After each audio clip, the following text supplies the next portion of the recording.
I'm Lavallo, and I have been to every single country in the world. Usually I don't like to say superlatives of what's the best or the worst, but today I took some time, I sat down, I really thought about what are my 9 favorite countries. So this list is entirely based on my personal experiences, my personal opinion. As of today, this is my 9 favorite countries.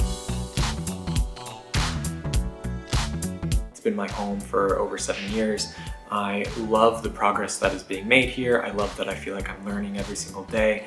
I love how multicultural it is, and I love that the problems are being addressed and they're being fixed. And this place has endlessly inspired me, and it is my one and only home and my absolute favorite country in the world. I have a small farm there. I go every year. But why I love Tanzania is that the people are incredible. They're so welcoming. They always say tuko pamoja, which means we are together. There's so much to see in Tanzania. A lot of places you'll find in Africa have like somewhat of an identity complex between like the colonial power and their like traditional cultures. Tanzania, I think, has a really unique position within that, and that's really fascinating. I fell in love with Algeria in such a strange way, and it happened so quickly.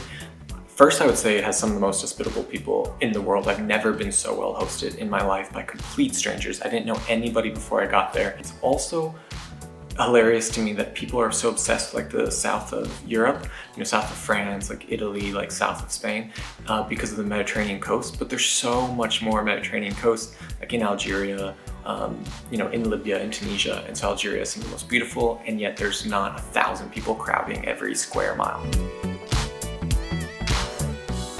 Rwanda is a place that endlessly fascinates me. I studied a lot about it in university with the genocide and the subsequent community inclusive development that happened afterwards. It's one of the countries that I know the most about, like in an academic and intellectual way.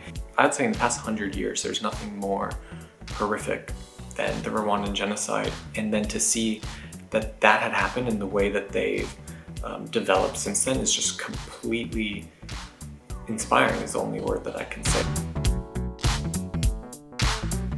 5th is a tie between Italy and Germany because I'm Italian and I'm German, so I have so much family there. I love to go. There's so much to see. I mean, I'm usually staying in my family's homes. I grew up obviously eating a lot of Italian food, which is the best in the world, eating a lot of German breakfast, which is also the best in the world. I have been to Brazil 3 times, to 3 completely different parts, to Rio de Janeiro, to Salvador, and then to the Amazon. Each time was so lovely in this like laid back and yet productive way. There's just like this vibe about Brazil that I've been so lucky each time that I've gone to have, and it's just like this addictive thing. I really like places that are dynamic and diverse, and also I have like a soft spot for places that are misunderstood.